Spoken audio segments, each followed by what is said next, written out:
Bom, pessoal, boa noite. Então, vamos aqui continuar com a nossa série de seminários sobre empreendedorismo. Fechamos hoje a nossa série de palestras, né? E fechamos com chave de ouro. Estamos aqui com o César Gon, da CIT. Tá? Não vou apresentá-lo, né? Porque ele pode se apresentar melhor que eu, mas só queria dizer que é um grande orgulho recebê-lo, César. Tá? Agradeço muito aí o apoio. Acho que já é segunda ou terceira vez que você já dá palestra para a gente. Né? Eu lembro uma histórica que você foi junto com o Dude da Dextra lá e contaram umas histórias muito legais, né, que eu uso de referência até hoje, assim, né? Foi realmente marcante na história lá da FT. Eu sei da sua agenda, o Yuki que está aí acompanhando, você sabe também, né? Então, assim, sempre ficamos muito felizes de você conseguir abrir um espaço na agenda para falar aqui com nossos alunos. Tá? Então, bom, deixo para você se apresentar aí, tá? Só fico aqui muito grato, tá? E a sala é sua, fique à vontade. Obrigado, Marcos. Boa noite, pessoal. Prazer estar aqui. Sempre que eu posso, eu atendo os pedidos do pessoal da Unicamp, em especial do Marcos. Sou um filho da Unicamp, né? Fiz graduação e mestrado, fiz graduação em engenharia de computação e fiz mestrado em ciência da computação. Eu sou turma de entrada 89, o Marcos, 88, né, Marcos? Isso. Um ano a menos, foi meu veterano lá. Eu preparei um materialzinho aqui, vou usar de pano de fundo para esse bate-papo. Estão vendo uma tela vermelha aí? Põe no chat. Ok. Sim, sim. A ideia... Peraí, acho que vai ficar melhor se eu fizer assim.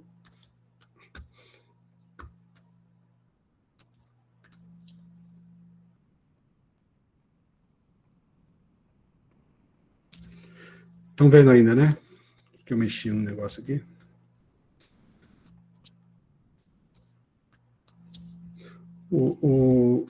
Bom, eu estruturei da seguinte forma, né? Vou falar um pouquinho começo explicando o que é a CIT hoje, bem rápido, prometo.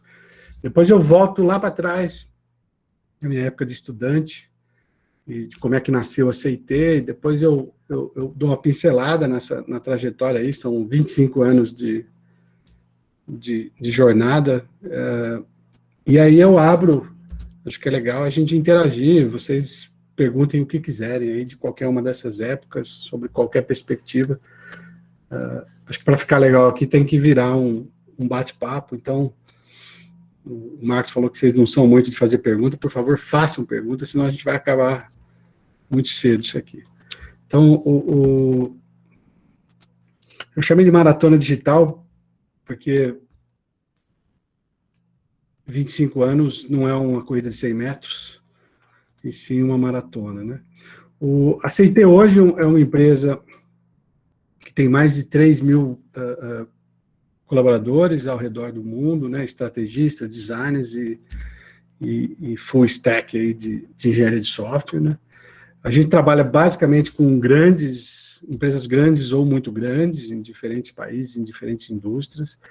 Esse ano a CIT passa de 1 bilhão de reais de faturamento, a gente cresceu em média 28% ao ano nos últimos 5 anos, mas já faz uns 15 anos que a CIT dobra a cada 3 anos, mas talvez o que é mais único, né, é a nossa história de internacionalização, né? A CIT é uma empresa que nasceu no Brasil, mas hoje opera em 8 países, Estados Unidos, Brasil, Canadá, Inglaterra, Portugal, Japão, China e Austrália.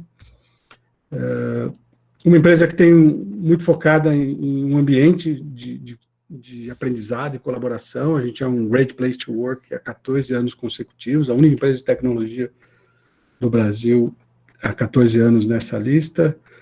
Temos uma taxa de retenção que é benchmark na indústria, especialmente na indústria de tecnologia, e um nível de satisfação de cliente que também é uma referência.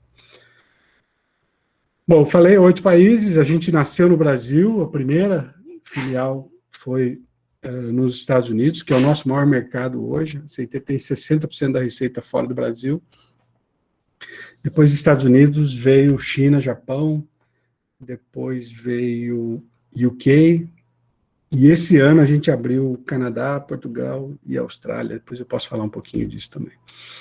Então, nosso foco é ajudar as grandes empresas a se movimentarem mais rápido, né? A gente fala, né, usar tecnologia e usar tecnologia e design de uma maneira mais agressiva, mudar o modelo de liderança para que esses gigantes tenham pés ligeiros, né?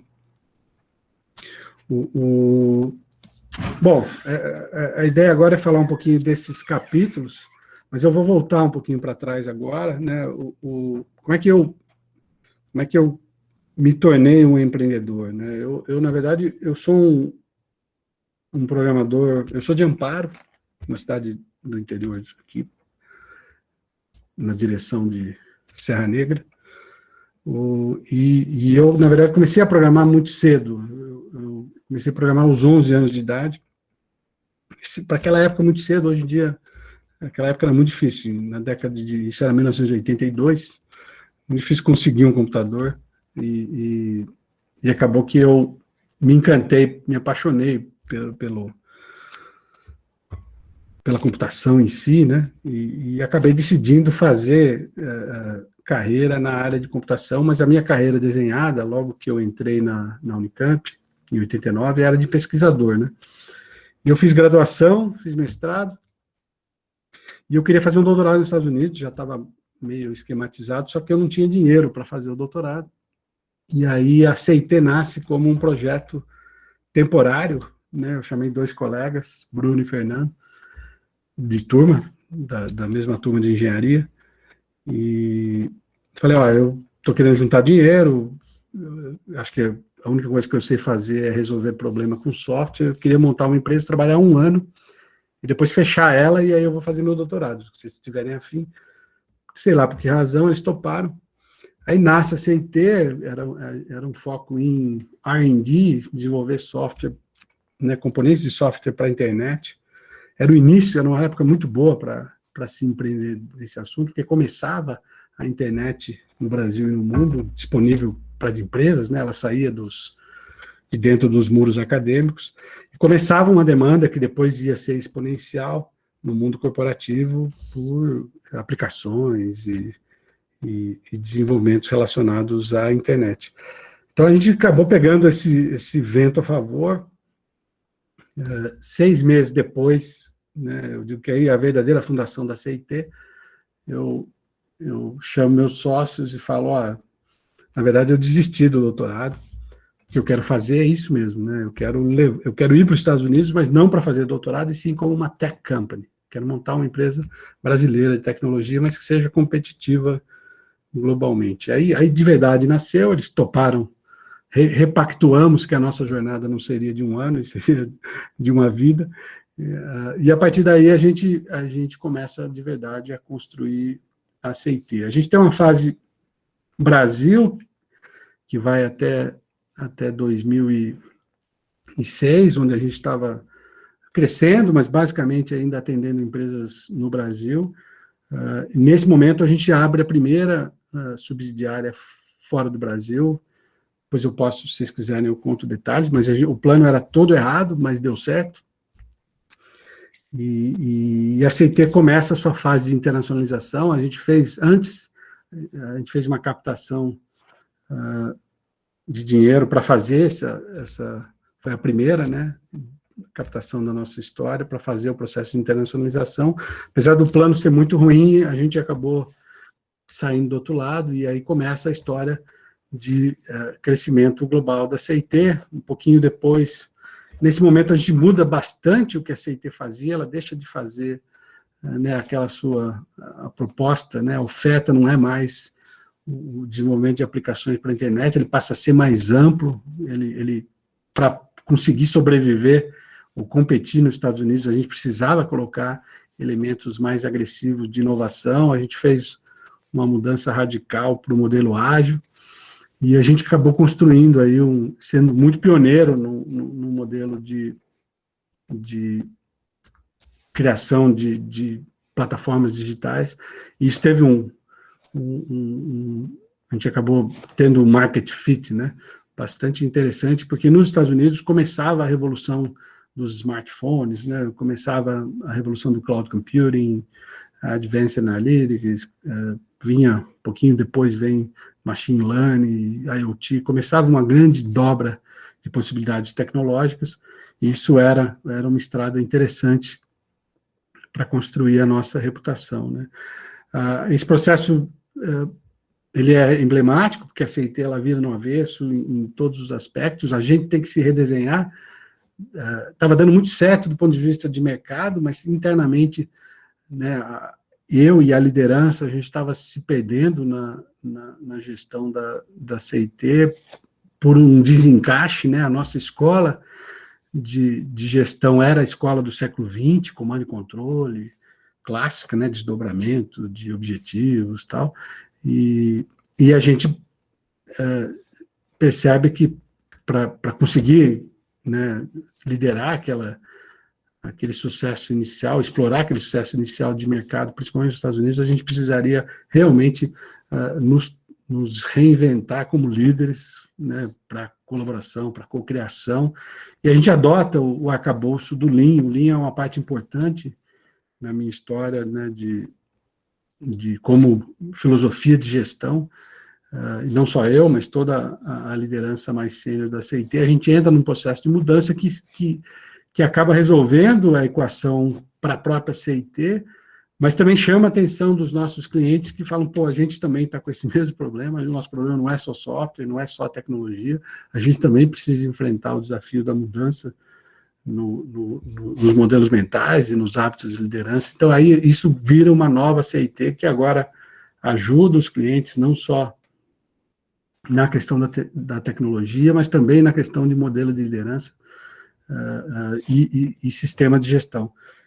E isso, no fundo, empurra a gente para um terceiro capítulo da empresa, que é o capítulo que a gente acabou acelerando o processo internacional. A gente vem, obviamente, impulsionado por a aceleração da revolução digital, né, as grandes empresas se sentindo anacrônicas frente a uma sociedade muito mais digital e muito mais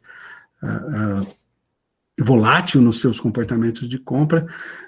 A gente dá um novo passo, que é o passo de participar da construção das estratégias. Então, a gente não só faz design, engenharia, e principalmente engenharia de software, mas a gente faz estratégia digital também. Isso gera a CIT, Driven by Impact, e gera esse capítulo virtuoso que a gente está rodando agora. O interessante, o nosso processo de estratégia de capital humano sempre foi muito voltado para o Brasil. O Brasil, a gente consegue atender bem no mesmo time zone, né? Então, a gente tem 3.000 e tantas pessoas, mas cerca de 200 apenas nos Estados Unidos. Então, muito do trabalho é feito a partir do Brasil, mas a gente, esse ano, começa uma diversificação grande, então agora a gente está montando uma base crescente aí no Canadá, e a gente começou a investir na Europa também, então a gente precisava de uma base em time zone europeu, e o nosso primeiro ponto de apoio ali vai ser Portugal.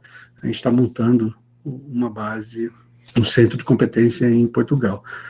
E na verdade, na Asia Pacífica ali, a gente está montando um mercado novo, que é o mercado australiano, para tirar mais proveito da estrutura, uma estrutura bem legal que a gente tem de engenharia e de liderança que a gente tem na China e no Japão. Então, é uma região que a gente aposta também bastante crescimento para os próximos anos. Assim, visto de fora, né, sempre 25 anos de crescimento consecutivo, né, parece aquela história linear de acertos, né, mas na verdade a CIT, e eu acredito que todas as histórias de empreendedorismo, elas são a soma de muito mais erros do que acertos. É que o que faz a consistência na linha do tempo é a capacidade de aprender rápido com as decisões erradas, ou com as teses, com as hipóteses que não funcionaram, e ir achando um caminho para isso dar certo, né? E eu tenho vários exemplos de hipóteses nossas que falharam redondamente ao longo desses 25 anos, mas a gente conseguiu usar aquilo para achar um outro jeito de continuar avançando e desenvolvendo a empresa. A gente lançou um livro que conta essa história,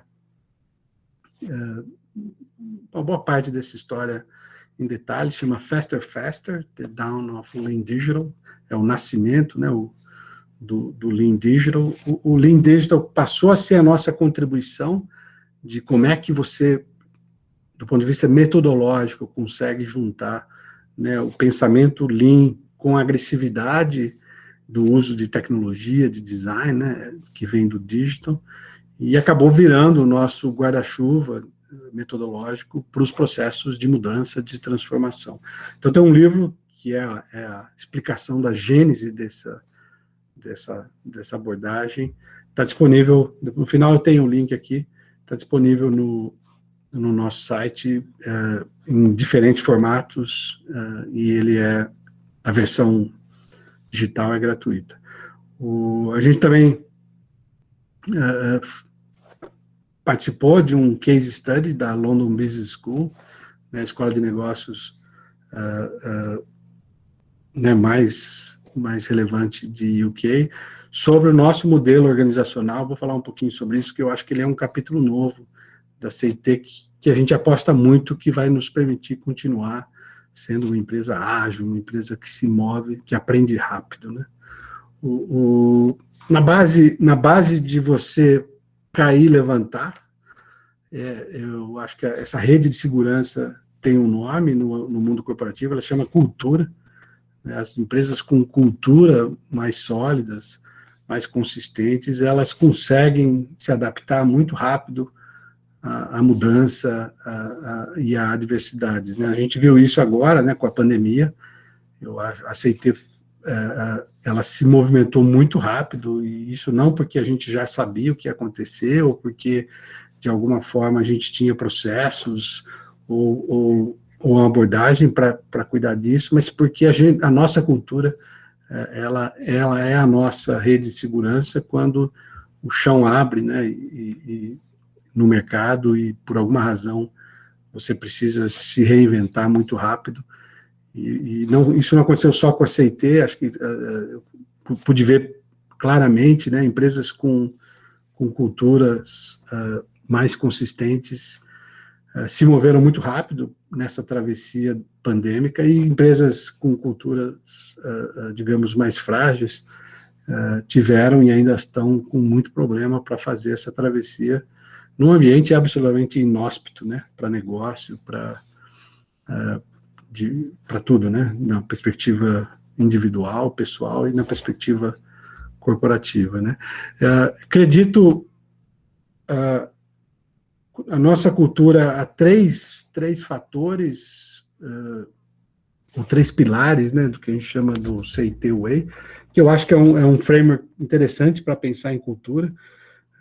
O primeiro pilar é a ideia do impacto, que é o que essa empresa gera, não só para os seus clientes, mas para a sociedade, como é que essa empresa gera valor e gera mudança, e eu acho que isso é uma componente importante, né, para uma cultura sólida, uma visão muito clara de propósito e impacto. Eu acho que a segunda é a questão do aprendizado, né, a velocidade da mudança, principalmente para a gente, né, que milita na indústria de tecnologia. As coisas mudam tão radicalmente em tão pouco tempo, que a única vantagem competitiva é você aprender mais rápido que os concorrentes. Então, o design organizacional que prioriza aprendizado corporativo, coletivo, né, não um aprendizado apenas individual, né, é uma peça-chave para uma visão empreendedora de longo prazo, né. E finalmente, gente, né, eu acho que isso está no coração da tese de qualquer segmento, mas particularmente na indústria de tecnologia existe uma grande escassez de profissionais, então você precisa jogar muito bem o jogo de ser um lugar onde as pessoas gostam de trabalhar, onde as pessoas desenham suas carreiras, onde as pessoas se veem colocando o melhor de si, e eu acho que isso está no DNA. A CIT tinha um mantra, né? A gente tem usado menos, mas a CIT nasceu com o tagline de a gente desenvolve pessoas antes de desenvolver software, lá atrás, né? Quando a gente nem tinha área de marketing. E isso é verdade, né? É uma empresa toda desenhada para formação, para aceleração de carreira e para um ambiente onde as pessoas consigam maestria naquilo que fazem, né? E consigam colocar o seu potencial a favor da resolução de problemas. E eu acho que isso é uma das peças-chaves, e que agora ganha novas cores, né? No século XXI, a gente vive um momento de grande transformação na sociedade, nos assuntos de diversidade, de ambiente de confiança, de equidade, né? E isso precisa se refletir na estratégia e, na verdade, na cultura e nos valores de uma organização que quer se conectar de uma maneira muito positiva no ambiente corporativo e na sociedade como um todo. Eu comentei, eu acho que a gente tem um capítulo novo, bastante poderoso acontecendo. A CIT, ela se organiza, né? O nosso modelo organizacional, ele é baseado no conceito de adhocracy, que é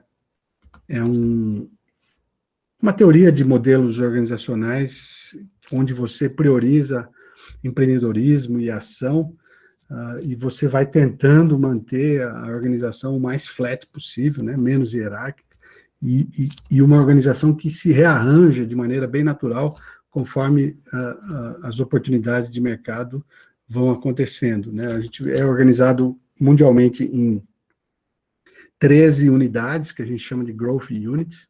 São unidades que têm autonomia ponta a ponta, lideradas por uma squad executiva, mas que tem o conjunto completo de competências para entregar a nossa proposta de valor. E essas unidades, elas têm uma ambição de crescimento agressivo, e quando qualquer dessas unidades atinge ali um patamar de 400 pessoas, que é o nosso Dunbar Number, é uma teoria da sociologia sobre tribo, né, arranjos tribais humanos, a gente faz o split, né? Então, com isso, a gente não tem nenhuma unidade na CIT com mais de 400 pessoas. Isso garante que a gente cresce, e a CIT ela tem essa ambição de dobrar a cada 3 anos, mas mantendo núcleos, né, que são, digamos, consistentes e autônomos, né? Isso está funcionando. A gente tem conseguido perceber o quão ágil a gente está, e não só na perspectiva de crescimento, mas na perspectiva de aprendizado, né? Porque você tem hoje 13 unidades da CIT fazendo experimentos, tentando coisas novas, descobrindo como usar uma determinada tecnologia, um determinado método, ou como abordar uma determinada vertical da indústria num determinado país.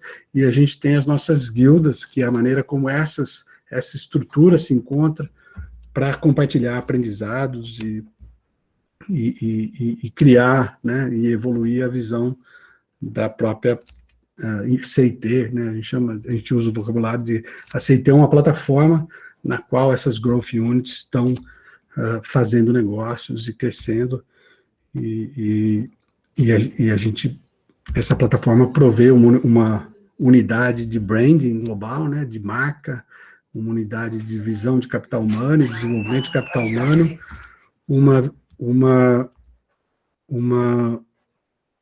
unidade de estrutura, de facilities, tecnologia, ferramentas, etc. Então, com isso, a gente A gente, no fundo, mantém a empresa consistente, mas cria ambientes empreendedores em escala, né? Eu falei propósito, isso precisa estar muito claro, eu vejo isso hoje como um grande diferencial nosso, né? Isso está na veia da CIT, uma empresa obcecada, né, por manter e por evoluir a sua cultura e por ter drivers muito claros de contribuição para a sociedade. Então, eu acho que isso é uma das razões pelas quais a gente tem conseguido navegar, mesmo em momentos de grande adversidade, né, como a gente está vivendo com a pandemia. Estou tentando manter os 30 minutos aqui. A minha visão, né, empreendedorismo não é sobre ideias, é sobre fazer, é sobre execução, né? Eu tenho dito sempre, a gente vive um mundo hoje, né, abundância de ideias e escassez de execução, né? E eu acho que esse é o grande gargalo empreendedor, né? Não, assim, o sucesso de um empreendimento tem muito pouco a ver com a ideia, que essa ideia vai se transformar dezenas de vezes, e muito a ver com a capacidade daquele time empreendedor ir para o campo de batalha, errar, aprender, se reinventar e achar os caminhos, né? E isso é a disciplina, né, de execução empreendedora, de você conseguir tirar hipóteses do papel e atrair gente boa, né, compartilhar, né, o sonho empreendedor com gente talentosa e construindo, né, ao longo do tempo uma cultura.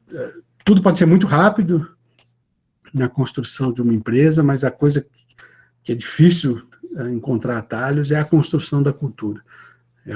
Construir uma cultura sólida é um processo de décadas.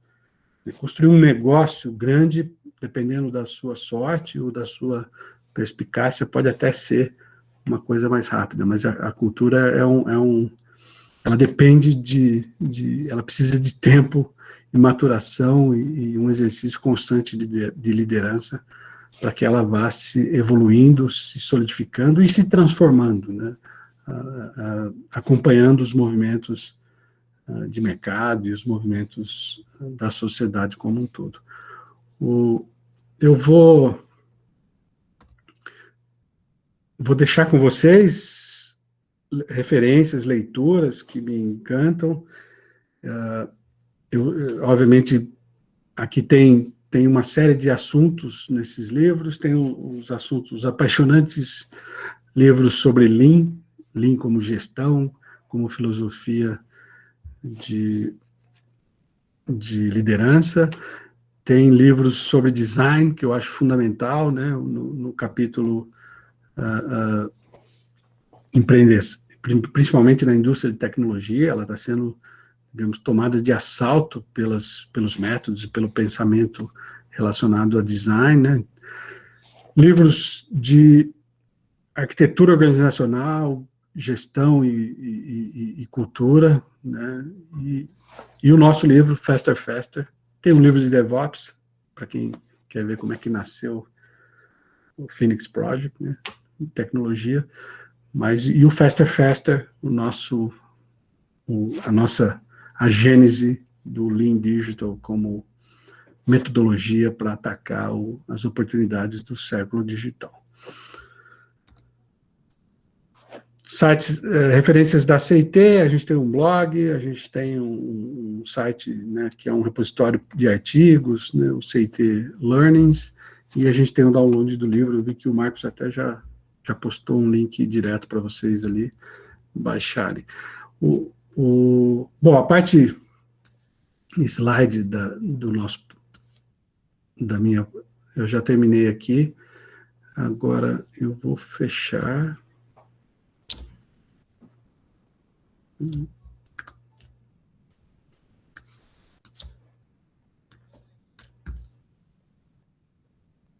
E agora eu preciso das perguntas de vocês. César, antes de passar aqui, já tem perguntas aqui cadastradas, mas eu vou fazer algumas. tá? Eu acho que eu trabalho, a minha história, embora eu seja seu veterano em computação, né, eu tive uma sorte danada na carreira lá no início, que eu fui fazer estágio no CTI, a princípio para programar, mas eu trabalhei com o cara que trouxe Lean para o Brasil, isso lá em 1990. Né? E aí aquela história, né, que a gente vai acaba a carreira nos escolhe, né? Não necessariamente a gente escolhe a carreira, né? Você também caiu nessa coisa de empreender, depois ficou. Eu acabei trabalhando com linha, manufatura, fiz mestrado, doutorado, né? Tô aí apaixonado por Lean desde então, desde 1990, né? E sempre vi o Lean assim com uma grande admiração, mas sempre que eu falava de Lean para a área de TI, né, o povo olhava, isso é da Toyota, isso não, né, não tem a ver, isso não tem nada a ver com a gente, né? E eu fico muito feliz, né, hoje de ver a sua empresa, né, ser uma empresa que é a referência acadêmica para a Lean IT. Né? Então, quando a gente vai procurar artigos sobre Lean IT, quem está citado lá é a CIT. Né? Então, uma coisa é uma coisa que eu sempre vendia, mas que ninguém acreditava, e a CIT mostrou não só que é possível, como, né, que isso faz sucesso. E eu acho muito interessante, né, quando, por exemplo, você coloca como referência A Máquina que Mudou o Mundo, que é um livro, é a origem do Lean, né, da onde o termo nasceu, né, e que é lá da indústria, né? Então, o que a CIT tem diferente nesse sentido de pegar as referências? Vou até só falar um pouco mais na pergunta, porque, assim, eu estudei, por exemplo, a certificação de Lean IT, né? E quando eu dou esse treinamento de certificação, eu sou muito sincero, né? Tem gente que fala que eu sou até demais. Eu falo, olha, Lean de verdade, né? Quem faz a CIT. Essa certificação é menos Toyota do que o que a CIT faz. Né? Então, assim, até a certificação e interação de Lean IT não é tão Lean, não é tão Toyota quanto o que eu vejo você fazendo. O que faz a CIT, né, conseguir aplicar essas coisas de uma forma tão bem feita, tão baseada, né, tão baseada na filosofia, até uso o termo filosofia, que eu uso também. Né? Por que a CIT consegue isso que é tão difícil no mercado? Marcos, deixa eu contar como é que a gente encontrou o Lean, né? Eu passei rapidinho sobre isso. A CIT, você lembra, né? A CIT, a nossa tese para o mercado americano era o tal do CMM, né? Que era um modelo de maturidade. E eu fui visitar a Carnegie Mellon University em 97, 2 anos depois da fundação da CIT, e me apaixonei por aquilo. Fiz os cursos, falei, pô, vou usar isso, né? Vou usar esse frame de maturidade para ter um diferencial para o mercado americano. Né? E ele nasceu na universidade lá, e foi adotado inicialmente por laboratório da Boeing, a NASA tinha um pedaço lá que usava também, e depois foi adotado, na verdade o CMM ganhou espaço, né, o Capability Maturity Model, com a indústria indiana de tecnologia, adotando aquilo como selo de qualidade em software, até distorcendo um pouco a ideia do modelo. Mas foi a nossa tese inicial e a gente criou essa engenharia sofisticada. Eu lembro o processo da CIT de produção de software tinha 450 práticas, assim, levava uns 15 anos para você entender todas as etapas, né, uma hiperespecialização, gestão estatística de erro, tal. Esses foram a construção de 10 anos. Quando a gente chegou nos Estados Unidos, com o CMM5, que era o nível máximo, esse arcabouço, ele bateu e voltou. Né? Não era isso que as empresas queriam. As empresas queriam resolver problemas reais e relacionados a novas possibilidades tecnológicas, a smartphone, a digital, o uso de analítica, não tinha nada a ver com aquilo que a gente sabia muito. E durante esse período, né, nasceu o ágil, como a escola, o manifesto ágil, e a gente olhava aquilo e falava, pô, mas não vai para lugar nenhum, né? Para a gente aquilo era era mais uma ideologia do que um método, né? Então a gente não acreditava, e toda hora alguém chegava, mesmo na CIT, falava, pô, e o ágil, a gente não vai olhar isso? Falava, não, isso é coisa de criança, coisa de startup, tal, não é pra gente.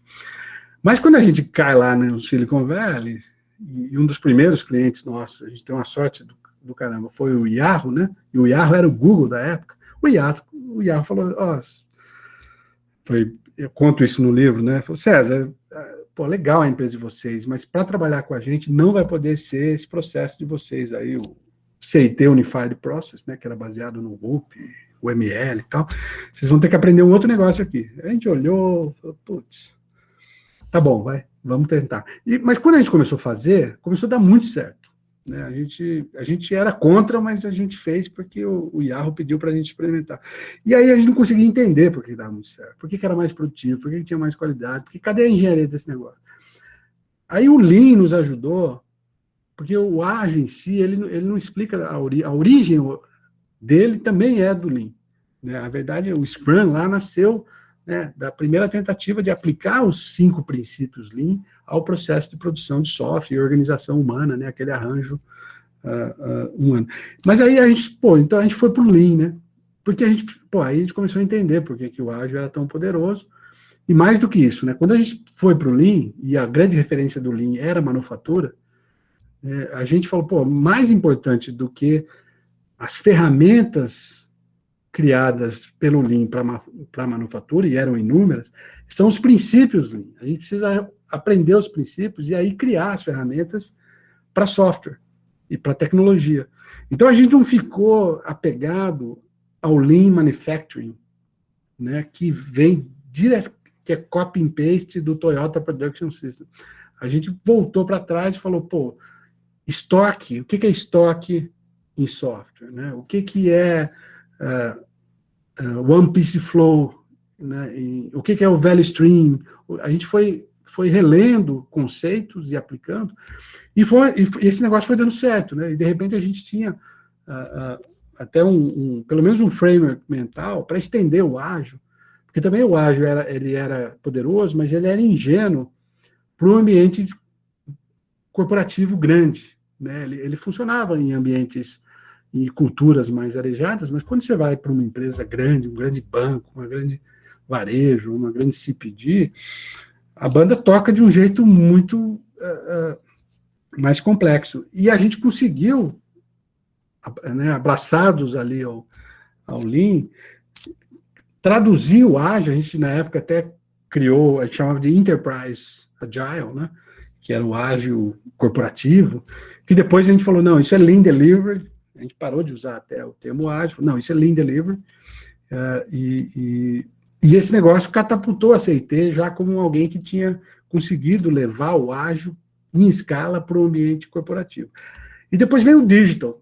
E o digital, ele encaixa de uma maneira, a gente descobriu isso meio que por acaso, porque a gente estava investindo radicalmente em design, em design thinking, em dados, etc., mas ainda não estava colado com o arcabouço Lean, eram quase 2 linhas de conhecimento dentro da CIT. Aí, de repente, esse negócio se encontra e a gente liga os pontos, né? E acha o capítulo que a gente tinha passado reto, que era o de liderança. Eu li, hoje, o capítulo, a primeira vez que eu li esses livros todos, achei muito legal todo o framework, PDCA, todo o vocabulário Lean, mas a parte de liderança Lean, passei reto. Isso é besteira. Anos depois, a gente começa a fracassar no assunto liderança. A gente funcionava no assunto produção. A nossa produção era muito boa, né? O Lean Delivery funcionava, mas a gente estava fracassando na dimensão de liderança. E aí eu volto para o livro, e tem 2 pessoas, o autor que são fundamentais. Eu volto para o livro e falo, esse é o capítulo que a gente passou, a gente devia ter visto ele. Porque aqui estão as respostas para as dores que a gente está sentindo agora com o Lean Digital. E acho que tem 2 nomes aí emblemáticos, né? O cara que escreveu a Toyota, né, a máquina que mudou o mundo, é o cara que faz o prefácio do Faster Faster, é o Jim Womack, que eu acabei ficando amigo dele, né, nessas minhas girando o mundo aí, em palestra de Lean e tal. Ele é um cara sensacional, mas tem um outro cara mais sensacional ainda, que é o John Shook. Né, o John Shook foi o cara que me pegou pelo braço e falou, César, quando eu fazia os treinamentos Lean, várias vezes, essa história está no livro também, ele falou, César, você precisa começar a mudar a CIT. Ele foi deu o empurrão que eu precisava. Você precisa parar de fazer curso, porque Lean é sobre prática, né, o learn by doing. Então, você está muito teórico. E aí eu falei, tá bom, então agora vamos chamei a turma lá, falou, agora chega de estudar, vamos mudar mesmo, de verdade. Então, o John também é um cara que até hoje eu mantenho bastante proximidade e a gente até fizemos um webinar há algumas semanas juntos aí, e é um cara, é um pensador. Esses dois são os maiores pensadores do mundo Lean para mim, né? O Jim Womack e o John Shook. E eu tive a sorte, né, de aprender com esses mestres. E não só eu, né, a liderança toda da CIT. Então a gente ficou muito consistente nesse assunto, né? Uma obsessão foi dando certo do ponto de vista de mercado, né? O Lean foi nos dando respostas para perguntas complicadas, né? Como modelo de liderança, sistema de gestão, como é que se organiza essas coisas. Então a gente foi ficando, na verdade, e fazendo, né? A CIT é uma empresa muito pragmática, né? De quebrar a cara mesmo e voltar, etc. Então a gente incorporou isso como filosofia mesmo de gestão e acho que dá muita consistência, né? Porque o pensamento, um dos elementos lá, vou dar um exemplo, né? O pensamento A3, né? Quando a CIT está discutindo se ela vai ou não abrir a CIT na Austrália, ela faz um A3. Mas quando ela está pensando como é que ela vai melhorar o café do prédio tal, ela faz um A3 também. Então, independente se você está tratando questões estratégicas como crescimento no mercado novo, ou questões operacionais como melhorar o processo de contratação, ou qualquer, né, você está usando o mesmo vocabulário de problem solve, né? Então, a empresa inteira, né, ou quando você está tentando resolver um problema da Coca-Cola, né, de velocidade de criação de produtos digitais, é o mesmo vocabulário, né? Então, você tem uma empresa inteira com o mesmo vocabulário de resolução de problemas. Isso é fantasticamente poderoso, né? Porque isso conecta as pessoas, independente, porque a área de compras tem missões radicalmente diferentes do que uma área de machine learning, né? Mas todo mundo fala a mesma língua no sentido de como é que a gente resolve o problema na CIT. Eu acho que isso transpira, né? E a gente também fica tentando levar isso para os nossos clientes. A gente é um grande provocador, né, desse processo de mudança nos nossos clientes. Bom, ficou longa a minha resposta, mas acho que eu respondi um pouquinho. Não, tá ótimo, não, acho que é muito interessante. Essa história, né? Eu falei, porque eu conheço o Lean do clássico, né? E vocês realmente aplicam o que eu falei. Não é porque você está aqui, quem viu meus cursos de Lean IT sabe que eu falo exatamente, ó, quer saber o Lean da Toyota, olha o da CIT. O daqui da certificação, eles deram umas coisas meio estranhas, tá? A CIT segue a Toyota, né? E você colocando aqui a referência à máquina que mudou o mundo, então, né, não tem mais o que discutir a respeito. Uma outra... Vai lá, Opa, vai lá. Não, uma vai outra lá. característica que eu acho muito interessante, eu queria que você comentasse ainda como explicar isso na CIT, né? Aqui no Brasil existe uma dificuldade, né? Um preconceito de ambos os lados da relação universidade-empresa, né? Eu nem vou falar da relação sua com a nossa PAI IC, né? Porque eu sei que é grande, né? Mas só falando aqui da história que a CIT tem com o meu laboratório, né? Minha primeira dissertação de mestrado que eu orientei lá em 2010, quando mal ninguém sabia Lean IT, né? Foi na CIT. O case que a gente conseguiu era a única empresa que sabia o que era Lean, né, e que teve resposta, ajudou bastante a gente, né? Aí, meu primeiro doutorado, né, a gente também teve a CIT como case, né? Os primeiros torneios do Robocode, a CIT patrocinou, né? Então, assim, em vários momentos do meu laboratório, a gente sempre consegue essa relação. Você está aqui palestrando, acho que pela terceira vez comigo, né? O que explica, né, a CT ter essa visão tão diferenciada aqui, né, não no mundo, mas no Brasil, da relação universidade-empresa? Né? Marco, acho que o primeiro é uma conexão emocional, né? Porque eu conto a história, né? A Unicamp, ela foi absolutamente fundamental na minha carreira, né? Eu venho de Amparo, né? Um universo... Estou sendo atacado por uma mosca aqui com meus refletores.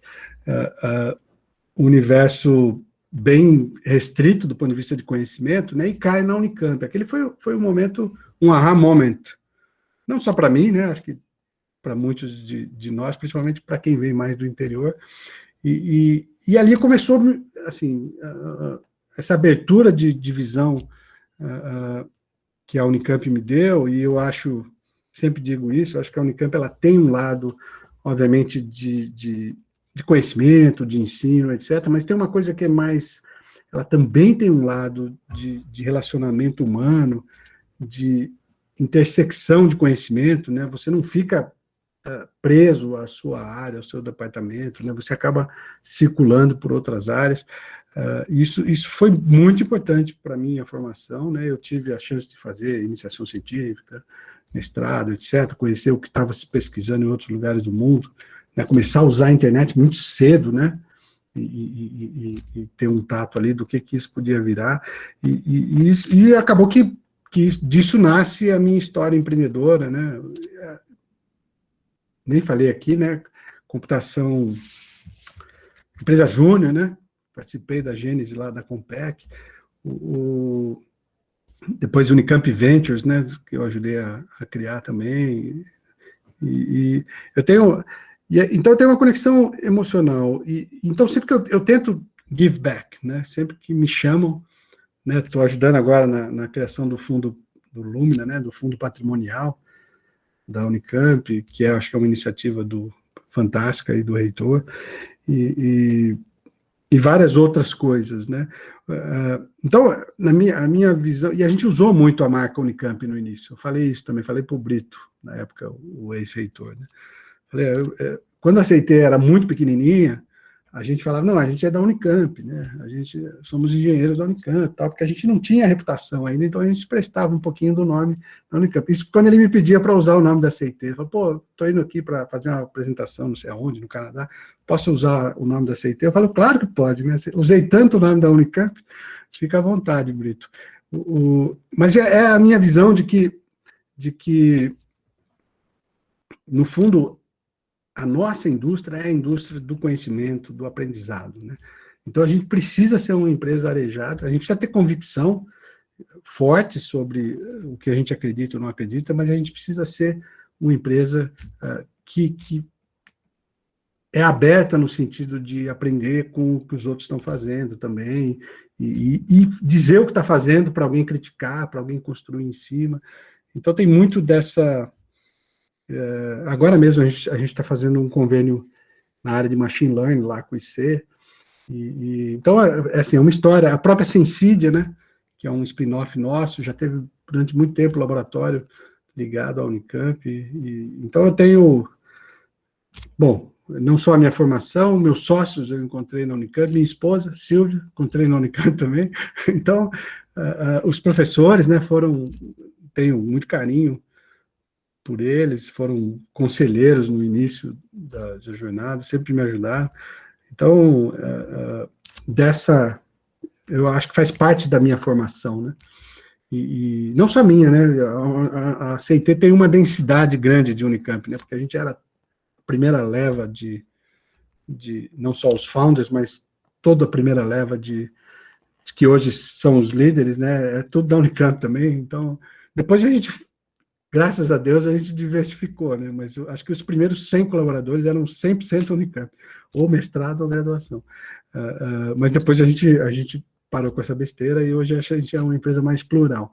Mas isso deu uma consistência, eu acho, de jeito de pensar, de ver o mundo, etc. Então, e aí, obviamente, eu acho que isso eu hoje tenho links, a gente tem links com várias universidades, e isso faz muito parte da nossa visão de estar próximo dos grandes centros de excelência em formação, em pesquisa. Então, é quase como uma filosofia nossa também, né? De estar aberto também. Quando eu era, né, quando eu estava fazendo mestrado, é muito difícil você ter acesso aos problemas reais quando você está dentro dos muros acadêmicos, né? As empresas, em geral, não estão preparadas para para alimentar. Então, você tem uma capacidade enorme de analítica, de resolver problema na universidade, mas ela não tem acesso aos problemas, né, que a sociedade, que as empresas querem resolver, né? Então, sempre, eu acho que esse... Mas eu acho que evoluiu muito, viu, Marcos? Assim, o que eu vejo hoje, a própria Unicamp, né, com a sua estrutura inova, a maneira como ela pensa em empreendedorismo. Se você pensar na nossa época, né, o quão mais preparada para falar em empreendedorismo, em geração de riqueza, de valor, as universidades estão, e, em particular,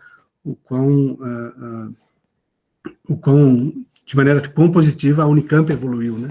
Eu acho que eu ajudei, eu acho que eu fui um elemento, né, com Unicamp Ventures, com outras iniciativas, né? Eu sempre tentei ir melhorando essa interface, né, entre o ambiente acadêmico e o ambiente empresarial, o ambiente corporativo. Então, tenho meu tijolinho aí nessa construção.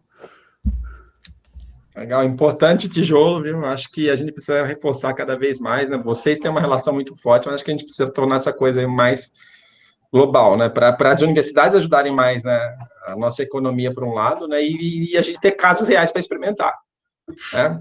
Temos duas perguntas aqui. Você prefere ler ou você quer que eu leia? Posso pegar aqui, ó. Matheus Bruder primeiro. Matheus Bruder. Lean, quais foram os passos fundamentais para a CIT crescer absurdamente? Ou seja, deixar de ser uma startup e passar a ser uma empresa consolidada. Bom, primeiro que a palavra startup, ela é posterior à fundação da CIT. Quando a CIT nasceu, ela era uma pequena empresa, como chamava? PME. Era uma microempresa, uma pequena empresa. O glamour do empreendedorismo, e a gente não era empreendedor, a gente era empresário, que é péssimo, né? O glamour do empreendedorismo é mais recente, ele nasce ali na nossa área lá pelo ano 2000, aí vem a internet, depois teve a bolha da internet, etc. Mas ali começa o glamour e os ecossistemas de empreendedorismo, as incubadoras, né, os anjos, nada desse vocabulário existia lá em 1995. E isso atrapalhava a velocidade com que você conseguia colocar, não tinha informação, não tinha internet, né? Então, você tinha que ir para a biblioteca, achar os livros, e isso é uma maneira bem mais lenta de adquirir conhecimento do que, não existia Google, né? Um pouquinho depois tinha um Alta Vista, mas não tinha nada, não tinha conteúdo na internet. Tinha as obras do Vaticano, pesquisa acadêmica e muito pouca coisa, né? Mas isso, dito isso, né? Acho que o que a maneira como a CIT pensa crescimento é como ritmo, que vem do Lean também, é o tact. A gente não quer crescer 100%, mas a gente não quer crescer 15%. A gente tem que crescer 25% a 30% todo ano. Então, isso nos dá uma... E aí você tem que... O vocabulário de planejamento da CIT, as unidades nossas se chamam Growth Units, né? Então, não tem muita dúvida. Se você existe na CIT, é para crescer, né? Então, o nosso processo, nosso management system, a maneira como a gente faz budget, a maneira como a gente testa mercados, a maneira como isso é sempre visando um crescimento e na verdade, evitando inconsistência, né? Porque no nosso mercado, se você for inconsistente na entrega, você vai sanfonar, né? Você vai diminuir, e diminuir é muito doloroso, né? Então, a gente prefere crescer, mesmo quando o mercado permitiria que a CIT crescesse mais, a gente não cresce, porque a gente tem os processos de formação de liderança, de consistência, de treinamento, essas coisas. Existe um limite saudável de crescimento. Mas se você crescer 20%, 30% todo ano, você dobra a empresa a cada 3 anos. O que é bastante. Aí, quando você olha numa perspectiva de década, é um salto gigantesco, né? Então, é sobre tact, né? É sobre ritmo. E não sobre capturar um ano espetacular e multiplicar a empresa por 5. É sobre uma década espetacular crescendo consistentemente. Com isso, a gente consegue ir criando as estruturas e destruindo as coisas que param de funcionar, né? Quase tudo, quando a empresa dobra e dobra de novo, quase nada do que existia funciona, né? Você tem que reinventar os processos, a maneira como... Né? Quase tudo, quase nada resiste à nova ordem de grandeza. Só que você vai olhando isso um pouquinho de antecedência e vai se preparando para não fracassar. Então, a nossa fórmula é essa, é de ritmo, e não ter medo de mudar. A CIT muda muito rápido. A gente se incomoda de fazer a mesma coisa, e eu acho que isso também é uma característica. A gente sabe mudar rápido também, e isso vem muito dessa estruturação do pensamento Lean também. Tem uma maneira organizada de você mudar o tempo todo, que é fundamental, porque o mercado nosso muda, né, as condições econômicas mudam, a taxa do dólar muda, né, as variáveis estão se mexendo, né? Então você precisa estar toda hora se mexendo junto. Eu acho que isso é a nossa fórmula aí de crescimento constante, né? Deixa eu pegar a próxima aqui.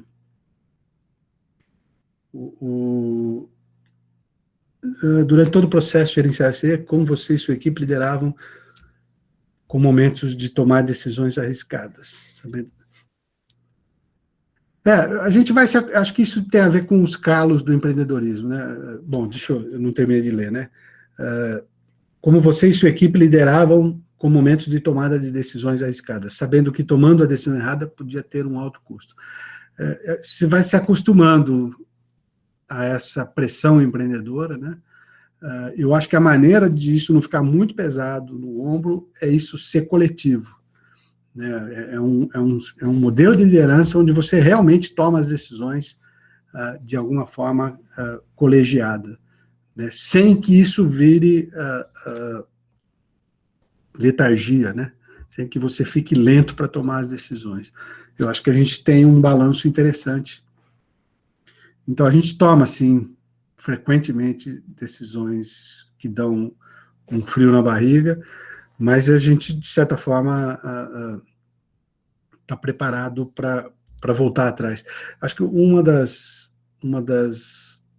né, dos padrões de tomada de decisão,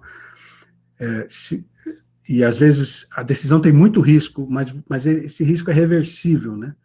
Então você pode tomar rápido, né? Porque se der errado, você tem como voltar atrás.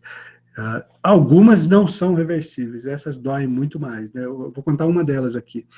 Quando a gente explodiu de vender nos Estados Unidos, a nossa oferta Lean Delivery, ágil, a primeira, isso em 2006, de 2006 a 2010, a gente manteve o Brasil no modelo Waterfall, CMM e tal. A gente não achava que o Brasil estava preparado. Tal.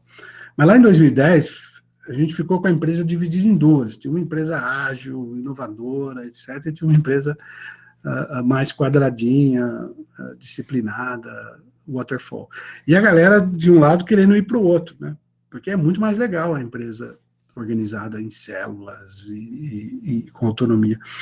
Então, a gente teve que tomar a decisão em 2009 de avisar todos os clientes do Brasil, e era 55%, era 60% da nossa receita, dizendo, ó, a CIT vai até o final do ano honrando o modelo de trabalho que a gente tem hoje, mas a partir de janeiro de 2010, para trabalhar com a CIT, vai ter que ser nesse outro modelo aqui, Lean, baseado nesse... Né, a gente não faz mais caso de uso, a gente não especifica mais, agora é esse outro jeito aqui, e as métricas são outras, e a gente falou isso para 100% dos clientes, dizendo, olha, e a gente entende que se você não quiser ir em frente. Isso foi uma decisão arriscadíssima, porque colocava em risco 60% do negócio na época, mas 100% dos clientes toparam experimentar um novo jeito de fazer. Então, em 2010, a gente unificou a CIT numa empresa só de novo, que trabalhava em cima de um conjunto de métodos, processos e teses, né? E essa foi uma decisão arriscadíssima, né? Outra decisão arriscadíssima foi ter continuado CEO, acho que ainda é. Eu ainda ser o CEO da CIT, acho que é uma decisão arriscada. Depois eu posso falar mais sobre isso. Vou pegar a próxima aqui. Você disse que no início da sua carreira você abriu a CIT para juntar dinheiro e fazer doutorado. Exatamente, isso mesmo. A CIT era um projeto de 1 ano só. Como foi que vocês começaram a ganhar dinheiro com a empresa? Quanto tempo demorou? Não demorou nada. A CIT, ela sempre deu dinheiro desde o dia... Ela sempre foi financiada pelos clientes. Bom, a CIT sempre ganhou dinheiro. A gente mesmo demorou bastante para ganhar algum dinheiro. Deixa eu ver se é isso. Quando foi que vocês começaram a ganhar dinheiro com a empresa? Quanto tempo demorou para começar a dar lucro e como vocês buscavam os clientes? Legal. A CIT sempre deu lucro. E a gente sempre reinvestiu radicalmente o resultado dela nela mesma, né? Então, ela se financiou durante muito tempo. Isso gerou um arquétipo de empresa rica e sócio pobre, né? Demorou um tempo. A CIT já faturava alguns milhões, mas se você... E 100% do que ela gerava, a gente voltava para ela. Porque a gente não queria, na época, ou não sabia como levantar capital, digamos, o ecossistema, não queria pegar dinheiro em banco, que era um suicídio, ainda é, né, para a maior parte dos empreendedores, mas não tinha ainda um ecossistema de venture, etc., que fosse acessível, e a gente também não conhecia, não sabia direito como fazer isso lá na década de 90, início dos anos 2000. Então, a única fonte de financiamento era o lucro, né, que era reinvestido 100%. É claro que depois isso ganha uma dimensão, e a gente manteve muita consistência, né, e aí isso começa a virar,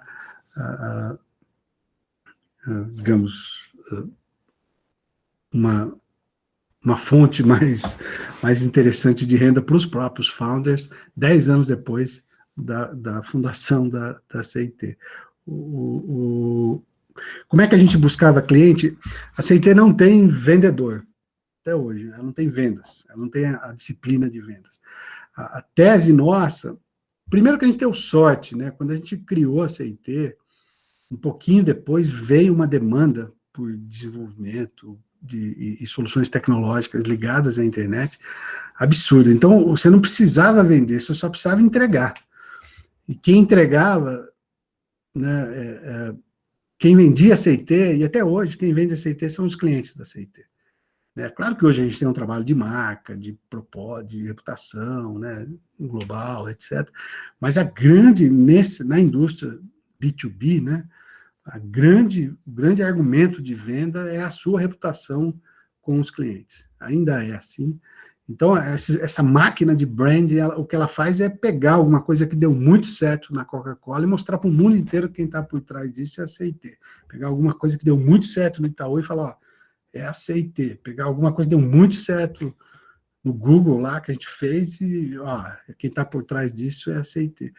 É muito mais uma máquina de ampliar uma reputação real que aconteceu e que está acontecendo em algum lugar e levar ela para encaixar ela numa visão, proposta de valor, e é isso até hoje. Quem vende a CIT de verdade mesmo são os nossos clientes, então a gente tem uma visão, claro, de marca, de abertura de mercado, etc., mas ela é uma visão muito mais de criação de reputação do que um pensamento clássico de funil de vendas, etc., que nunca foi a nossa tese, né, ter uma força de vendas agressiva, etc., nunca foi o nosso modelo. Pode ser, também funciona, né?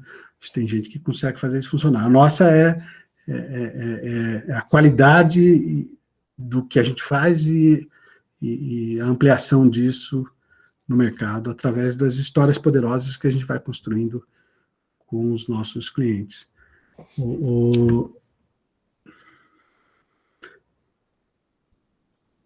Bom, na verdade a gente paga um preço disso, né? Até hoje tem cliente que reclama que não consegue ser atendido pela CIT.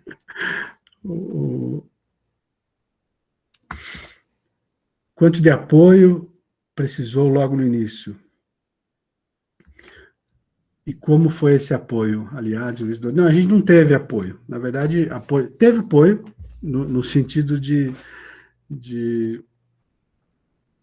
não, de novo, a gente nasceu muito, 3 caras, cada um tinha um PC, e a gente montou a CIT para fazer software, né, para 2 laboratórios de R&D da IBM, assim, e com uma visão de vamos trabalhar por 1 ano e depois fechar essa empresa, né? A gente não nasceu com uma visão poderosa. Essa visão poderosa foi construída 6 meses depois. E eu comentei, né? O primeiro investimento que a gente fez, que a gente recebeu, foi 10 anos depois, foi em 2005, 10 anos depois da fundação, onde a gente já era uma empresa, né, de alguns milhões, sei lá, 15 milhões a gente já faturava. E aí já tinha uma estrutura para virar uma SA, etc, etc. O apoio era o apoio de professores da Unicamp, de gente que nos recomendava, dos primeiros clientes, né, que falavam, pô, tem alguma coisa diferente acontecendo aqui. Acho que o grande apoio foi esse, né? A gente deu muita sorte, na verdade, no primeiro time que a gente montou, era um time inexplicavelmente bom, né? Que está com a gente até hoje, que são hoje os sócios. A CIT tem uma estrutura também ao longo dos anos, né? A gente foi ampliando o nosso quadro de sócios, né? Então a gente fez os processos de options, que foram, a CIT tem 25 sócios hoje, né? Além dos founders, né? Os controladores da CIT, somos nós 3, mais 22 funcionários que viraram executivos, que viraram sócios. E esse é um programa que a gente mantém até hoje, então isso também garante, né, né, para quem fez apostas longas na CIT, um processo virtuoso de identificação e de participação na construção, né? Vou pegar a próxima aqui. Apenas por curiosidade, no final da década de 90, apenas por curiosidade, no final da década de 90, a CIT teve que lidar com a onda de pânico do bug do milênio. Tivemos, ganhamos muito dinheiro, porque todo mundo, quem não viveu essa época do bug do milênio, acreditava-se, por uma parte eram razões concretas, né? Tinha muito software escrito onde a data eram 2 dígitos só, mas acreditavam que a virada, né, do milênio ia derrubar algoritmo, que derrubaria elevador, avião, tinha um pouco de um pânico gerado em relação a isso. Então, muita empresa, a partir de 97, 98, começou a refazer esse sistema. Então, a gente fez muito processo de migração, que era tirar coisa de mainframe e construir em Java. E esses processos eram longos na época, né? Você ficava 1 ano e meio para pegar lá um sistema de cálculo estrutural que estava rodando no mainframe e passar ele para rodar em Java ou em tecnologias mais modernas. Então, teve uma demanda ali, até o ano 2000, que estava associada a esse pânico das grandes empresas, que os seus softwares iam parar de funcionar, então tinham que refazer isso. Ou na verdade, assim, a CIT capturou o cara que queria aproveitar e evoluir do ponto de vista de plataforma. Mas tem muita empresa que ia lá fazer, digamos, mexer no código COBOL para que ele funcionasse, né, com a virada de data do ano 2000. Mas depois, quando deu a virada mesmo, não aconteceu nada, não se sabe de nenhum caso relevante, era, na verdade, um falso pânico. Até porque, na verdade, tinha muito menos software comandando a sociedade do que hoje, né? Acho que um problema parecido hoje, eu acho que ia derrubar Black Friday, esse sim ia derrubar Netflix, ia cair, você não ia conseguir, iFood não ia funcionar, mas naquela época tinha muito pouca coisa, muito pouco business de verdade rodando para valer em cima de software, né? O software era mais periférico, né? aconteceu nessas últimas 2 décadas é que o software engoliu o mundo, né? Que, by the way, é o nome de um artigo sensacional do Mark Anderson, criador do Netscape, o primeiro browser decente que apareceu, e hoje é um investidor famoso lá, né, no Vale do Silício. Ele escreveu um artigo de 2011, eu acho. The Software is Eating the World, alguma coisa assim. O software está engolindo o mundo, e ele explica isso, né? Pô, e de lá para cá, o software só engoliu o mundo, e isso para a gente que faz software é sensacional, do ponto de vista de negócio e de contribuição para o futuro, né? Só fazer um complemento aqui, se me permite, César. É, na verdade, na questão da Juliana, né, até porque a gente está numa disciplina de empreendedorismo que a gente fala muito de startup escalável, né?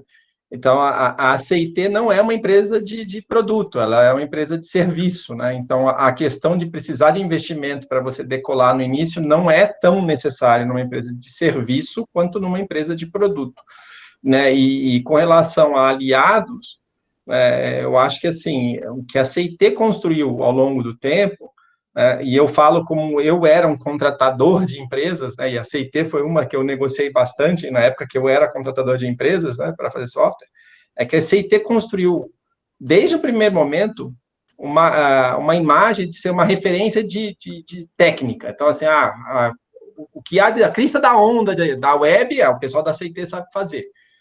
Então, eles tinham esse referencial técnico, aquela turma lá né, da Unicamp ali, eles manjam pra caramba, se pedir para eles, eles fazem. Então, acho que eles não tiveram investimento, mas eles conseguiram, desde o início, ter essa imagem de uma empresa que, tecnicamente, é muito diferenciada. Né? Hoje, eu acho que até mais da gestão do que no técnico, né, César? Mas no início, o técnico marcava muito, né? A gente tinha 2 elementos de diferenciação. Era esse de arquitetura, tecnologia mesmo, e a gente já era uma empresa muito metodológica, né? Eram outras metodologias, o ML, a gente trouxe o ML para o Brasil praticamente, né? A gente era uma empresa muito disciplinada já, do ponto de vista de método, etc. Obviamente que isso vira outra coisa, mas era uma empresa basicamente do final de software, né? Depois, ao longo dos anos, né, a gente adiciona design, então hoje o que a gente é uma empresa que faz produtos digitais o tempo todo, só que não é para a gente, é para os nossos clientes, né? Então hoje a gente é uma empresa de produto, mas de muitos produtos, né? Centenas de milhares de produtos digitais a gente está fazendo, a gente está por trás deles, né? Mas para os nossos clientes. E a gente virou uma empresa de estratégia, esse foi outro capítulo, né? Entendendo que esses produtos não vão funcionar, ou a chance deles funcionarem sem uma estratégia digital real. Então, aí a gente juntou, né, estratégia, design de produto e engenharia, né, full stack de engenharia. Hoje, então, isso que a gente chama o end-to-end. Né? Então, quando alguém nos chama para fazer um produto, a gente diz, pô, posso rever a estratégia que te levou a achar que esse é o produto que tem que ser feito? Porque isso aumenta as chances de sucesso, e aumenta a chance de continuidade, de longevidade, né, do que a gente está fazendo, né, de ter impacto real. E como a gente está exposto a muita coisa, em muitos países, em muitos mercados, a gente tem, eu acho, como contribuir bastante, e também metodologicamente, né, o nosso framework de estratégia veio do Lean também, é o Roshin Kearney. A gente pegou o Roshin Kearney e falou, pô, como aplicar o Roshin para a estratégia digital? E turbinou ele com design, etc. A gente mexeu bastante nele, né? Ou, de novo, não faz exatamente do jeito que ele funciona, mas pega os princípios do Roshin Kearney, que estão naquele livro do Pascal Denis, um dos livros ali, né? É Fazendo a Coisa Certa do Jeito Certo. É um livro de planejamento estratégico. Na verdade, desdobramento do planejamento. E a gente reinventou isso para aplicar no mundo digital. A gente ainda chama de Roshin. Então, na CIT, fala, está fazendo lá para a empresa tal, estamos fazendo um Roshin.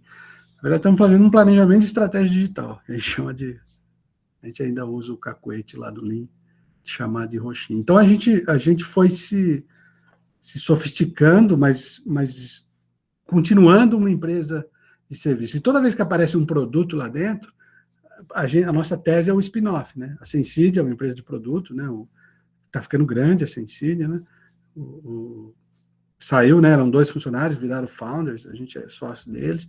Agora está nascendo uma empresa de IoT bem legal, que vai sair também, que chama New Work, que faz otimização de workplace, de escritórios com sensores. A gente também tem esse ambiente, de vez em quando escapa alguma ideia e vira uma empresa também. E são os filhos da CIT aí, e que, na verdade, são oportunidades de colaboradores também terem uma trajetória mais empreendedora, né? Além da própria CIT e a sua dinâmica doida aí de Growth Units. Muito bem. Só um comentário aqui. Na verdade, eu acho muito interessante quando a gente vê uma consistência entre o número 1 da empresa e os clientes, né? Eu estava visitando uma grande empresa aqui da região e lá na parede estava lá um bocado de rabisco lá e CIT, né? Eu falei, que legal, vocês contrataram a CIT para fazer um software. Eles olharam para mim e falaram literalmente isso. A gente tentou contratar eles para fazer software, falaram que não fazem software, né? Então, se não for para entender o problema e fazer uma solução, eles não fazem. Mas Né? Então, exatamente o que você falou. Mas não é arrogância. É porque, assim, até hoje, a maior parte do software que é feito não é usado. Até hoje. Sim. Qualquer, né, aquele caos, relatório caos, né? Caos report e outros reports, a maior parte do software que é feito, ele não é usado. E fazer software é caro, é trabalhoso, é difícil, né? E você vai fazer isso para depois não ser usado, não funcionar, né? E não então, você tem que voltar no problema. E o Lean fala sobre isso, né? Gaste mais tempo com o problema, né? Que é o lado esquerdo do A3, do que com a solução, né? E uma coisa, eu acho mais bonito ainda a frase, até tinha uma camiseta, se apaixone pelo problema e não pela sua solução.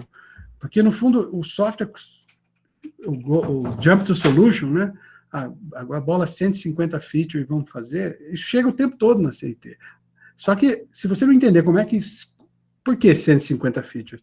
Será que não tem 3 que a gente, em um mês, coloca na mão do cliente e vê se esse negócio faz sentido mesmo? Ou vamos realmente fazer 150 features, que faz 10 anos que o cara está tentando aprovar lá no orçamento, agora ele aprovou, ele quer contratar a CIT para fazer, ele fala, pô, não vamos entrar nessa, né? Porque dificilmente vamos voltar, né? Porque você também tem método para olhar desafio de negócio, para olhar estratégia, para transformar isso em hipóteses de engajamento, né, de jornadas, para depois, sim, isso virar, em algum momento vai virar uma app, um site de e-commerce, uma plataforma, ou um algoritmo, machine learning, mas você tem que voltar para trás, né, e eu acho que essa é muito da nossa tese de contribuição, é o end-to-end, né, qual que é o problema que a gente está tentando resolver? Uma hora vai virar código, não tenha dúvida, mas calma. Excelente. César, tem mais uma pergunta aqui do Cícero, você pode responder essa? Aí a gente fecha aqui com os alunos. Se você tivesse que criar a CIT do zero hoje, você usaria a mesma estratégia de criar cultura sólida? Pô, isso seria sacanagem, né? Acho que eu criaria uma CIT de 1 bi em 5 anos. Eu levei 25. O César tivesse encontrado, se eu pudesse voltar no tempo e dar uns conselhos, ele não levaria 25 anos, ele e aquele time inicial, a gente não levaria 25 anos para criar uma empresa global, a gente levaria uns 5, mas a gente não sabia, a gente teve que errar, aprender, fazer por aqui, por lá, foi um processo onde a gente, mas assim, vamos lá, você pergunta, vou ler, você usaria a mesma estratégia de criar cultura sólida, seguir os linhas, processos, ou seguiria alguma outra estratégia? Pois olhamos o cenário atual, vemos que as tecnologias e mudanças já estão a mil. Onde buscaria as referências, caso as não tivesse? Pergunta complexa, mas eu vou refletir junto aqui. Eu acho que cultura depende. Por que a CIT, quando a CIT decidiu ser uma empresa, a gente decidiu ser um empreendimento de longo prazo, né? A gente não queria fazer e vender. Eu não queria, vamos virar um unicórnio e a gente vende para a IBM. A gente queria realmente fazer uma empresa que teria uma trajetória diferente. Então, para empreendimentos de longo prazo, você necessariamente precisa de uma atenção particular para a cultura. Se o empreendedorismo oportunístico, né, pandemia, bolei um negócio aqui, monto empresa, em 6 meses vendo para alguém, ele carece menos de cultura. A cultura é um elemento para trajetórias de longo prazo. Então, eu sim focaria numa cultura, porque o que eu queria, até hoje, né, a visão criada para a CIT é de uma empresa feita para durar, não é uma empresa que vai desaparecer porque por conveniência ou porque alguém fez um bid grande. Seguir linha e processos, hoje é difícil, eu sou apaixonado isso me dá um arcabouço, uma maneira de pensar, não só para mim, né, a gente pensa junto, em muita gente, porque a gente está, né, eu usaria o Lean para formatar essa cultura. Obviamente, eu não começaria por processos pesados, hiperestruturados, aquilo era... A CIT nasceu como uma estatal russa de produção de software. Não faria isso, não. Já criaria uma empresa mais moderninha, mais ágil, mais inovadora, né? Não perderia aquele primeiro sprint com uma empresa que era muito engenharia, mas pouca inovação. Alguma outra estratégia? Eu hoje, sinceramente, também não sei se eu faria uma empresa para B2B. Talvez eu tentasse fazer algo B2C, algo que eu acho que hoje o Brasil tem, né? O Brasil tem penetração de internet, conectividade, de consumidor, massa crítica de consumidor, que dá para fazer trajetórias B2C, né? Em 95, sim, era o único espaço possível era o B2B. Você tinha que vender para as empresas, né? Era radicalmente difícil pensar que você ia fazer um empreendimento de base tecnológica para mercado B2C, sendo que não existia esse mercado. Acho que 2 décadas depois, esse mercado existe e é grande no Brasil e no mundo. Então, as possibilidades tecnológicas são maiores, né? Onde buscaria referências? Eu acho que o melhor lugar para aprender são nos ecossistemas de empreendedorismo mesmo, né? São as incubadoras, são os meetups, e fazer os seus clientes, né, os seus primeiros clientes, né, os seus primeiros fracassos. Essas são as principais referências. E ler, assim, a literatura sobre tecnologia, sobre design, sobre negócio. Hoje é um negócio maravilhoso, né, disponível, né, você consegue consumir via audiobook, você tem evento. Nossa, durante a pandemia, então, a quantidade de webinar, de gente compartilhando experiência, a gente vive abundância de conhecimento, know-how disponível. Acho que é mergulhar nisso e também achar... Você precisa montar rede, né? Rede de... Por que eu estou aqui, né? Porque o Marcos me conhece e a gente mantém, e assim, você precisa gastar tempo para desenvolver e manter redes de relacionamento, redes saudáveis de relacionamento. Você precisa ajudar as pessoas uma hora vão te ajudar também. Acho que isso tudo é parte dessa lógica. Muito bom. César, vamos fechando aqui. Eu vou só pedir uma pergunta mais pragmática aqui para você, para fechar, e aí você pode já se despedir também. Tá? Primeiro, já vou aproveitar para agradecer muito, tá? Valeu mesmo. E essa turma é uma turma aqui que está aí nos últimos anos já do curso, né? Embora essa seja uma disciplina de empreendedorismo, né? É um padrão aí, né, ao longo da minha trajetória da Unicamp de ver a maioria dos meus bons alunos indo fazer estágio ou trabalhando lá na CIT, né? O que você vê assim como boas características para ser um profissional de sucesso na CIT? O que você recomendaria, né, para eles, para, né, conseguir virar um profissional da CIT no futuro?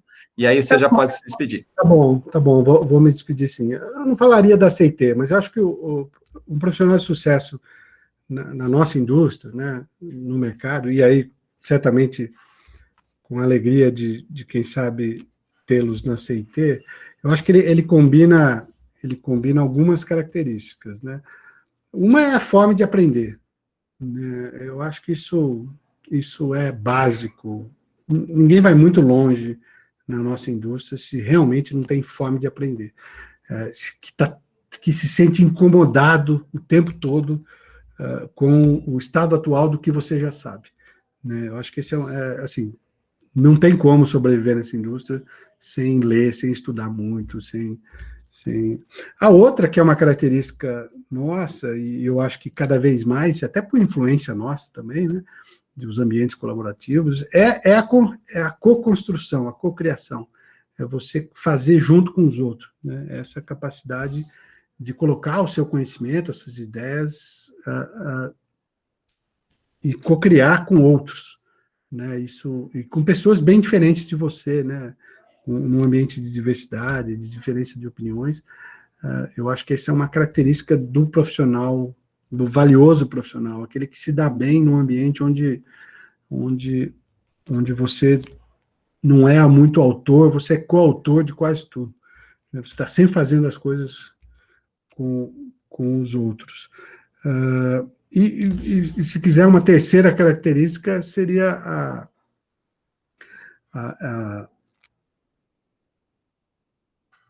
seria entender querer fazer parte de uma cultura bastante atípica, eu acho, né? A CIT é fácil reconhecer a CIT pelas características. A gente e para algumas coisas a gente é muito